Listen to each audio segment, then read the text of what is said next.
உட்காந்துருப்போம்.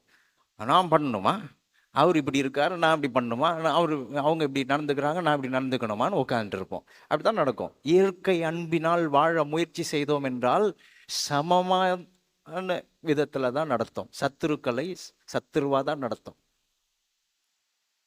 ஆனால் தேவனுடைய அன்பு இருக்கு பாருங்க, அந்த அன்பு எப்படிப்பட்டதுன்னா சத்துருக்களையும் நேசிக்க வைக்கும், பகைக்கிறவர்களையும் நேசிக்க வைக்கும்.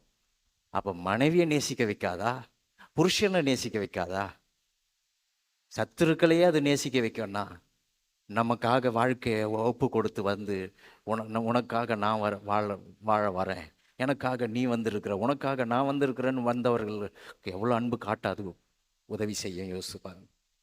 ஒரு சத்துருவையே இயேசு சொல்கிறாரு நேசிக்க வைக்க முடியும்னா உங்கள் புருஷனை நேசிக்க வைக்காதா? உங்கள் மனைவியை நேசிக்க வைக்காதா? உங்கள் குடும்பத்துக்குள்ள அன்பை கொண்டு வராதா?